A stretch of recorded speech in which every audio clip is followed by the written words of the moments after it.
बुजुर्ग महिला की पिटाई करते हुए कैमरे में कैद हुआ यूपी अस्पताल का गार्ड। परेशान करने वाला वीडियो गार्ड को दिखाता है संजय मिश्रा के स्वरूप रानी अस्पताल में एक वृद्ध महिला पर घूंसे बरसाए जबकि वो मदद के लिए चिल्लाती रही। 80 साल की महिला प्रयागराज के अस्पताल में ट्रॉमा सेंटर के बाहर शरण ले रही थी।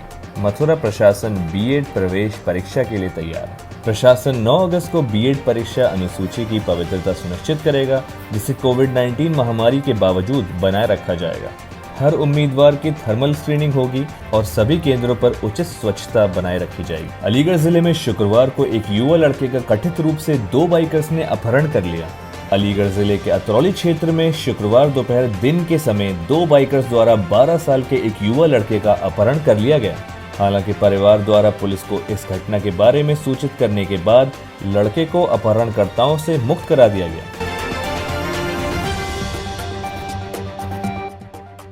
सरकार सितंबर से स्कूलों को फिर से खोलने की योजना बना रही है। स्कूलों को फिर से खोलने की अनिश्चितता के रूप में कोविड-19 महामारी के बीच सरकार ने स्कूलों को फिर से खोलने के विचार को आगे बढ़ाया।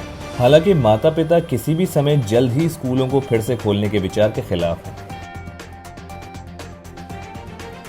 आंध्र प्रदेश के कॉलेज 5 अक्टूबर से फिर से खोलेंगे। आंध्र प्रदेश सरकार ने 5 अक्टूबर से कॉलेजों को फिर से खोलने का फैसला किया है। मार्च के बाद से ये फैसला आया था कि कोरोना वायरस महामारी के बाद स्कूल, कॉलेज और शैक्षणिक संस्थान बंद रहेंगे।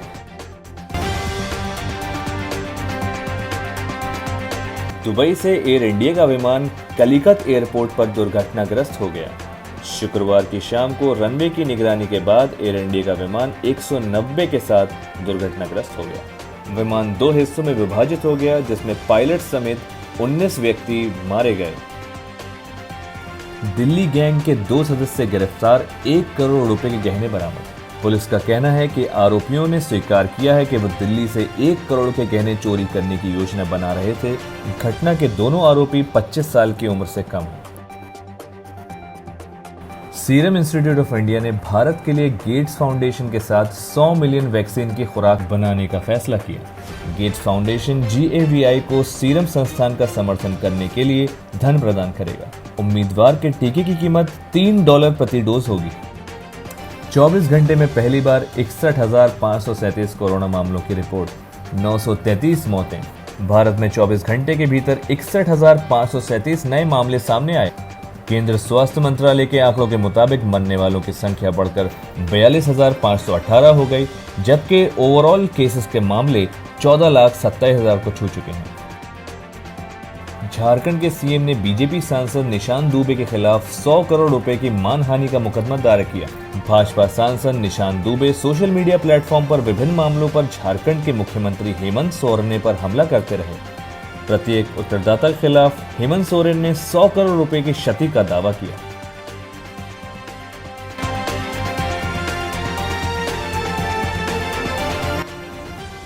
जापान के कोरोना वायरस ने टोक्यो में प्रतिरोध को बढ़ा दिया है।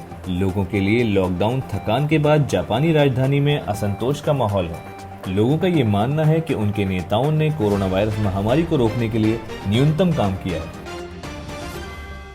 मार्क जुकरबर्ग अब एक सेंटी बिलियनियर हैं। फेसबुक के CEO मार्क जुकरबर्ग अब दुनिया के सबसे अमीर क्लब के सबसे विशिष्ट क्लब में शामिल होने के लिए तैयार हैं। सोशल नेटवर्क में मौजूद शेयर्स में बढ़ोतरी की बदौलत उन्होंने ये माइलस्टोन हासिल किया।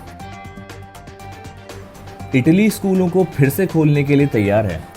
चीन के बाद कोविड-19 के दूसरे ऊपरी केंद्र इटली ने आक्रामक परीक्षण, शासन और फेस कवरिंग का इस्तेमाल किया है ताकि महामारी की दूसरी लहर को हराया जा सके। राष्ट्र के बच्चे अब उन कक्षाओं में वापस जाने के लिए तैयार हैं जहां स्कूल अन्य एहतियाती तरीकों को ध्यान में रखते हुए ये कदम लेने जा रहा है। जुलाई में जॉब ग्रोथ धीमी रही, जिससे अमेरिका में आर्थिक गति में कमी आई। नियोक्ताओं ने 1.8 मिलियन नौकरियों को जोड़ा। पिछले 2 महीनों की गति से गिरावट, क्योंकि व्यापारों के बंद रहने से रिकवरी रेट स्लो हो गया था। अमेरिकी अर्थव्यवस्था वर्तमान में अधिक से अधिक लोगों की महामारी में अपनी नौकरी खोने के खतरे से गुजर रही है। रूस ने अमेरिकी चुनावों में हस्तक्षेप जारी रखा है, ट्रंप का समर्थन और मदद कर रहे हैं।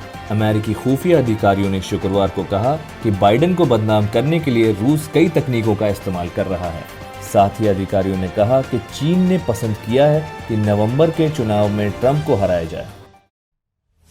Like, share and subscribe our channel and follow us for more updates on our social media handle.